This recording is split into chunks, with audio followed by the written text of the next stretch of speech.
6 Minute English. From BBC Learning English.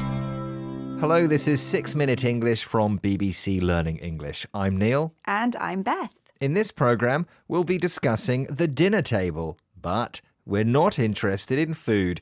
We're talking about talking. A lot can happen around the dinner table. Gossip, arguments. You might meet the love of your life on a blind dinner date or find out you're a great storyteller. Neil, when you were younger, did you eat with your family around a dinner table? We did. Eating at the table was an important ritual. It was something we did every day. And quite often, it was the only time we could get together and chat. I think there's something very comforting about eating good food and being with the people you're closest to. And now I do the same with my own family. The kids are more likely to open up, talk more easily about their day or something troubling them while they're eating. Well, the dinner table is a space that families across the world get together at to not only eat, but chat, and is often the only point in the day or week that the whole family gathers together. In this programme, we'll be discussing how people behave at the table, and of course, we'll be learning some useful new vocabulary as well. But first, I have a question for you, Beth. In 2016, a couple from Germany won the world record for the fastest time to set a dinner table. But how long did it take them? Was it A, 25 seconds, B, 1 minute and 5 seconds, or C, 2 minutes and 5 seconds? Surely not 25 seconds. I will guess 1 minute, 5 seconds. Okay, Beth, I'll reveal the answer later in the programme. Now, while eating with a group, you might feel that you need to act in a certain way because of the people around you. Philippa Perry, a psychotherapist and author, thinks we should try to be ourselves as much as possible, as she told BBC World Service programme The Food Chain. In any group, we find a role. And if we're only in one group, if we're only ever with our family, we might think, oh, I'm the funny one. He's the wise one. We might think that's who we are. And then we go to another group and then we find, oh, I'm the wise one. And I think if you feel like you're assigned a role in your family, I just think take that with a little bit of a pinch of salt. When you spend time with the same group of people, you might start to think of yourself as the funny one or the wise one. When we say the one, we describe a person by using a particular and prominent characteristic they have. If you're very tall, you might be the tall one. However, Philippa says we should take these labels with a pinch of salt, an idiom meaning you shouldn't believe or do everything you're told or that's expected of you. Now, over time, interactions at the dinner table have changed. In the past, children were sometimes seated on a different table to adults or told they should be seen and not heard, an old-fashioned phrase emphasising that children should be quiet and always on their best behaviour. Ambrea Meadows Fernandez, a writer and founder of Free Black Motherhood, spoke about older generations' reactions to children asking awkward questions at the dinner table to BBC World Service programme The Food Chain. So it's a mixed bag. It's overwhelmingly positive, but I also know that it is kind of a bit of a culture shock for them to hear my children ask the questions that they ask, because our children haven't really been raised with that line of demarcation between the adult table and the kid table. Ambrea says that the older generation's reactions to her children's questions at the table can be a mixed bag. A mixed bag is a situation that can have positive and negative aspects. She also says that it's a culture shock for them, a sense of feeling uncertain because you're in a different environment to usual. Okay, Beth, I think it's time I revealed the answer to my question. I asked you what the world record is for the fastest time to set a dinner table. And I said it was 1 minute and 5 seconds. And that was the right answer. That's not very long, is it? Okay, let's recap the vocabulary we've learned from this programme, starting with open up. A phrasal verb meaning speak more easily than usual, particularly about worries or problems. If someone is the funny one or the wise one, they're labelled by that particular characteristic. To take something with a pinch of salt means you shouldn't believe everything you're told. Children should be seen and not heard is an old-fashioned phrase that means children should be quiet and behave well. A mixed bag means something has both positive and negative aspects. And finally, a culture shock is an uncertain feeling because you're in a new environment. Once again, our 6 minutes are up. Join us again soon for more useful vocabulary here at 6 Minute English. Goodbye for now. Goodbye. 6 Minute English. From BBC Learning English. Hello, I'm Neil. Welcome to 6 Minute English, and with me in the studio is Rob. Hello, Neil. How are you today? I'm fine, thanks. How are you? I'm very well, actually. The weather's been nice lately, hasn't it? Oh, yes, it has. The winter's been mild this year, but according to the forecast, there might be some snow in parts of the country next week. And, that's good because I love snow and we haven't seen much of it for quite a while. Okay. It's better than rain, isn't it? Enough now. Okay. Enough now, or they're going to think it's true that British people only talk about the weather. Right. In this programme, we're talking about conversation and how to start talking with people you don't know. In short, how to make small talk. Right. Well, small talk is what we call a polite and informal conversation about things which aren't really important or meaningful when meeting people socially, like at a party, for example. And in this programme, you'll learn some vocabulary about communication. But first, a question. Rob, when do babies usually start talking? Is it when they are A, 9 months, B, 16 months, or C, 18 months? Oh, well, I know they start making noises at quite an early age, and I guess if that's talking, let me say A, 9 months. OK, well, we'll have the answer to that question at the end of the programme. Small talk is a social skill. Some people feel awkward. It means they feel uncomfortable, embarrassed when they go to a party and don't know many people there. Liz Brewer, the author of The Ultimate Guide to Party Planning and Etiquette, knows a lot about what to do on these occasions. Etiquette is the set of rules which indicate what behaviour in a society is acceptable and what's not. Yes, the author knows a lot about etiquette. Let's listen to her advice. What expression does she use to describe the act of attempting to start a conversation with someone? So you walk in a room, there's a sea of faces. Well, first thing we do is it's the weather. We do it because we are, in fact, breaking the ice. That is a code. That means I want to talk to you. It's an easy subject. It's not too penetrating. We're very private people. We don't like to give too much information. So we're on safe ground. We start off with the weather. If that goes well, we then take it one step further. Liz Brewer talks about breaking the ice. It means approaching someone you don't know and starting a friendly conversation with them. And when you break the ice, talking about things which are not specific is the best way. You don't start a chat asking straight away where people live or what they do for a living. And as the author said, we are very private people.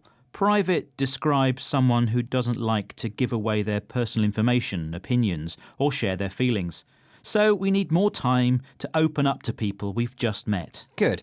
So now you know what to do at a party when you don't know the other guests. Yeah, but Neil, there's one particular situation I'm not sure how to deal with.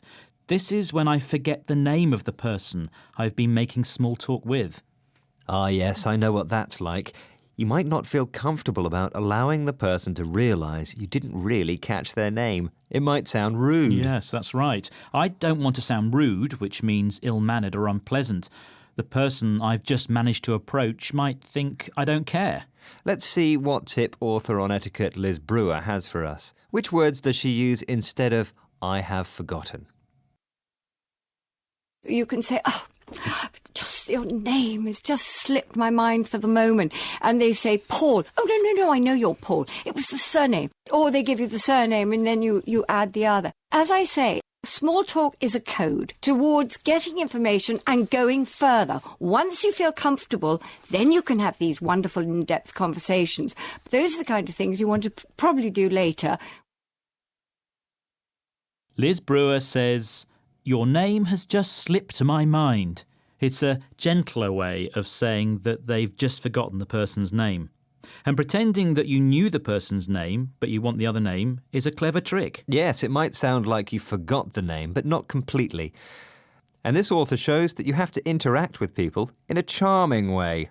Yes. Well, my co-presenter, your name has just slipped my mind for the moment. Come on, Rob. You know it's Neil. Yes, it is Neil. Yes, just practicing my social skills there. Well, I'm afraid you have to practice some other time because, well, I don't want to sound rude, but we are running out of time. Let me give you the correct answer to the quiz question now. Yes, you asked me, when do babies usually start talking? And you gave me 3 options? Yes, and the options were 9 months, 16 months, or 18 months. And I went for the first one, 9 months. Was I right? You were wrong. The correct answer was C, 18 months. Now, according to the website webmd.com, there are some milestones in speech development. At 6 months, your baby begins babbling with different sounds. For example, your baby may say ba-ba or da-da. And then after that, 9 months, babies can understand a few basic words. At the age of 18 months, babies say up to 10 simple words. Interesting stuff, and we're still learning words now, aren't we? We are. Well, enough of the small talk. Let's remember some of the words we use today. Rob. They were small talk, awkward, etiquette, breaking the ice, private, rude, slipped my mind. That's it for this programme. Do visit bbclearningenglish.com to find more 6-minute English programmes. Until next time, goodbye. Bye-bye. 6-minute English. From BBC Learning English. Hello, this is 6-minute English from BBC Learning English. I'm Phil. And I'm Pippa. Have you ever phoned up a company and had your call held in a queue? If you have, then you've probably heard messages like this. Hello, your call is important to us. You are number 89 in the queue. If you'd like to continue to hold, press 1. If you'd like to return to the main menu, press 0. How do you feel when your phone call is put on hold, Phil? Frustrated usually. Although, I do like it when there's a number saying how many people are in front of you. That's good. Well, when your call is finally connected, it's usually a call centre worker you'll speak to, a real live person who'll hopefully fix your problem. But increasingly, this work is now done using artificial intelligence, or AI. And this is causing problems in countries like India and the Philippines, where call centre jobs make up a big part of the economy. In this programme, we'll be asking who's really in charge at the call centre, humans or AI. As always, we'll be learning some useful new vocabulary. And remember, you can read along with the programme and find the list of new words and phrases by visiting our website, bbclearningenglish.com. But now I have a question for you, Phil. Around the world, numbers of call centre workers have grown rapidly in recent years. If you're listening to this, maybe you're a call centre worker yourself. So approximately how many people work in call centres globally, Phil? Is it A, 7 million, B, 17 million, or C, 27 million? I think B, 17 million. Okay, well, you'll have to listen to the end to find out the answer. Now, one worker worried about the impact of AI on jobs in the Philippines is Mylene Caballona, president of the Call Centre Workers Union, BIEN. Here, she tells BBC World Service programme Tech Life about some of the difficulties of her job and why she fears for the future. And this person is quite already aggravated, and he keeps on yelling, and that's the difficult part, because the mental stress also, you have to pacify the client, and you have to make sure you're able to resolve the concern. And then the difficult part on that conversation is that you're being monitored by an AI. I mean, eventually AI would replace us. It's going to displace workers eventually in the near future. Even as a matter of fact, there's been a study that says that about 300,000 workers, or around 27% of workers, that's going to be displaced because of AI. And that's slowly happening. Call centre work involves dealing with customers who phoned up to complain. They're often angry, aggravated and yelling or shouting down the phone. It's Mylene's job to pacify them, to calm them down. If that wasn't stressful enough, Mylene's conversations are monitored by AI systems to see how well she fixes her clients' problems. You might think AI was built to support workers like Mylene, but she fears AI will replace her in the near future, a phrase meaning very soon or within a short time. Mylene emphasises her fears about being replaced by giving details about a study she read which claimed that 27% of workers will be displaced by AI. She uses the phrase "as a matter of fact" to emphasise what she's saying and to give more detail as evidence to support it. But Mylene thinks AI will never fully replace humans. She says AI lacks one important quality: empathy. Here she explains more to BBC World Service's Tech Life. Well, I don't think AI is empathetic or whenever they talk. I mean, if ever a machine or a robot talks to them, people are more compassionate than, when you talk to a robot. Mylene says that AI is not empathetic. Unlike humans, it can't put itself in someone else's place and share their feelings or experiences. If you listen carefully to Mylene's speech, you'll notice she says "you know" a lot. Phrases like "you know," and are called filler words and are used to give the speaker time to think or to express uncertainty. Right, I think it's time I revealed the answer to my question, Phil. I asked you how many call centre workers are there globally? And I said 17 million. Which is the right answer. Okay, let's recap the vocabulary we've learned in this programme, starting with yelling, another word for shouting. To pacify someone means to calm them down when they're angry. In the near future means very soon or within a short time. The phrase "as a matter of fact" is used to add emphasis to what you're saying, to give more detail about what you've just said, or to introduce something that contrasts with it. If you're empathetic, you're able to put yourself in someone else's position and share their feelings or experiences. And finally, filler words like and give the speaker more time to think or to express uncertainty. Once again, our 6 minutes are up. Bye. Bye. 6 Minute English. From BBC Learning English. Hello, this is 6 Minute English from BBC Learning English. I'm Sam. And I'm Neil. Recently, I met up with an old school friend who I hadn't seen for years. We talked for hours. It sounds like you had a good chinwag. A long and pleasant conversation between friends, which is great because in this programme we're talking about talking.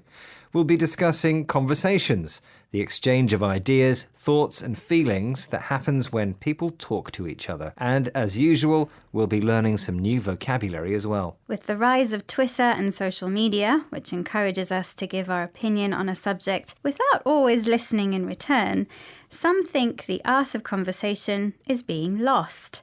But luckily, there are still millions of us who love to talk, chat, chinwag and chatter away. In fact, in 2012, a competition in Latvia broke the world record for the longest telephone conversation. So, Neil, my question is this. How long did this record-breaking conversation last? Was it A, 24 hours and 4 minutes, B, 54 hours and 4 minutes, or C, 84 hours and 4 minutes? I'll guess A, 24 hours and 4 minutes, after which they probably fell asleep. Okay, Neil, I'll reveal the correct answer later in the programme. During a long career, DJ and BBC radio presenter Nihal Arthanaika has had conversations with hundreds of people. Now he's used these experiences to write a book entitled Let's Talk: How to Have Better Conversations. Here, Nihal tells another radio presenter, Michael Rosen of BBC Radio 4's Word of Mouth, about the influence of his mother, who also loved talking to people, in her job as a nurse. Well, it gave me the sense that you are enriched by listening. And this was, of course, pre-social media, which has, of course, encouraged us to project, to transmit more than receive. So it meant that I guess I was conscious of the experiences of others and wanted to try and understand them. Also, partially, Michael, it was a survival instinct because I was a little brown boy in a predominantly white school, a state school in the 1980s. For Nihal, good conversation involves listening as much as speaking. By listening, we find out things about the person we're talking to, which in turn help us understand ourselves. This is why Nihal says we are enriched by listening. We're improved by having something else added. As a British Asian boy growing up in a white community, Nihal also thinks conversation was a way for him to make friends and find protection. He says having conversations was a survival instinct, the human instinct to do something in a dangerous situation that will keep them safe from harm. Nihal sees an important difference between listening simply to reply and listening to understand. When we listen to reply, we're thinking about the next thing we want to say more than trying to understand the other person's point of view. Listening to understand, on the other hand, helps build bridges, improve relationships between people who are very different or do not like each other. Here's Nihal again in conversation with BBC Radio 4's Word of Mouth.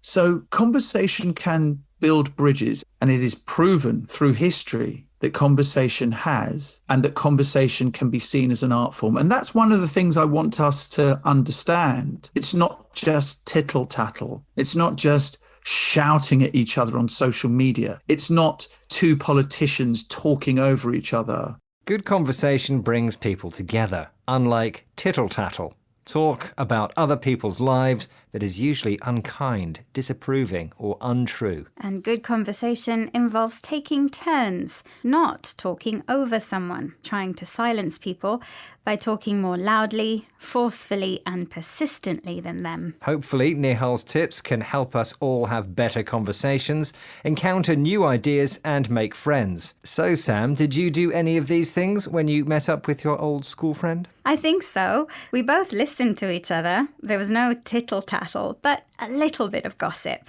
Before we knew it, a couple of hours had passed, but not as much time as those record-breaking telephone conversations I mentioned earlier. Ah, yes. In your question, you asked how long the world's longest telephone conversation lasted. I guessed it was an incredible 24 hours and 4 minutes. Was I right? Well, Neil, I'm afraid that was the wrong answer. In fact, the record-breaking conversation lasted 54 hours and 4 minutes, about the same as 540 programs of 6 Minute English. Wow.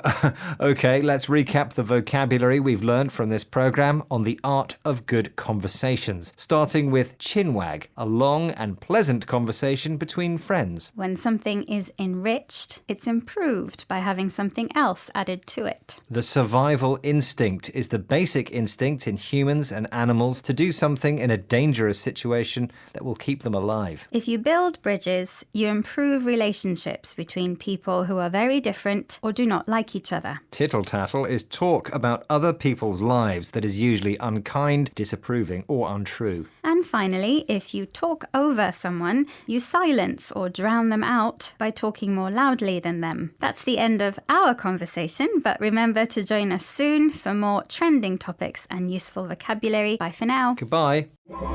6 Minute English. From BBC Learning English. Hello, this is 6 Minute English from BBC Learning English. I'm Neil. And I'm Sam. Now, if you're old enough to remember the early days of dial-up internet, then you'll know the unforgettable sound of the handshake, the clicks and squeaks your computer made as it struggled to connect to the internet through the telephone line. Yes, I remember that strange noise. Dial-up internet was slow and websites took forever to load. And because you couldn't use both the internet and the telephone at the same time, this was usually followed by someone shouting, "Get off the computer!" I'm making a phone call. In the 30 years since then, the internet has changed dramatically. Fibre optics and broadband have created super-fast internet speeds and an interconnected online world where physical distances between people are no longer a barrier to communication, a situation expressed in the phrase, the global village. But take a closer look and you'll still find people around the world with a slow connection or no internet at all. In this programme, we'll be finding out about how some communities are working together to fix their internet connection problems for the benefit of local people. And of course, we'll be learning some new vocabulary too. But before that, I have a question for you, Sam. We've been talking about the early days of the internet, but do you know the name of the first ever internet browser, the engine for searching websites? Was it A, Ask Jeeves, B, World Wide Web, or C, Yahoo? I'll guess it was C, Yahoo. OK, Sam, we'll find out the answer later. You might think it's people living in the most remote and isolated places with the greatest difficulty getting online, but that's not always true. Even here in the UK, people struggle to connect, including BBC radio listener Katie, who explained her problem to BBC World Service programme Digital Planet. Hi, I'm Katie. I live in Dorset in England. Our internet can be quite spasmodic here, and I think that that's due to most of our underground cabling is very old and somewhat dodgy, tatty, and needs replacing. Katie lives in Dorset, a rural part of southwest England. She describes her internet connection as spasmodic, suddenly working, but only for a short time, and not in a regular way. She thinks this is because her internet cables are dodgy, slang for bad or untrustworthy. A dodgy internet connection might be irritating, but in other parts of the world, the consequences can be more serious. Amar Hayat is a farmer who lives in the Pakistani Punjab, one of the country's most fertile regions, but also one of the least connected. His village is a 3-hour drive from the nearest town, and he can't make a phone call, even with 2G. For Amar, basic weather information like knowing when rain is coming can mean the difference between his crops succeeding or failing. Without the internet, he doesn't have a reliable weather report. So the villagers decided to build their own 50-metre-high telephone transmission tower, linking a network of 5 villages to the internet. Here is Amar talking to BBC World Service programme Digital Planet. We used to do the conventional farming, like just getting information from the word of mouth. Now I'm using the latest technologies to have gadgets available with us and taking information right from the horse mouth, you can say, through internet and the technology we have in our hands. So this is what I'm doing in my farm practices. Before the community-built tower brought the internet to his village, Amar got his weather report by word of mouth, information passed on by people telling each other. Now there's stable internet that works thanks to a tower high enough to pick up a telephone signal, which it then sends into the villages via solar-powered receivers, a type of gadget, meaning a small electronic device which does something useful. This means Amar now gets his weather reports straight from the horse's mouth, an idiom meaning from a reliable source or from someone who knows what they're talking about. The internet brings reliable climatic information, which means a good harvest not just for Amar and his family, but for all the families living in the 5 connected villages. It's a great example of community action and of people looking after each other. Something which may have been lost since the early idealistic days of the internet. And speaking of the early internet, it's time to answer my question. Remember, I asked you for the name of the very first internet browser. I guessed it was C, Yahoo, so was I right? You were wrong, I'm afraid, Sam.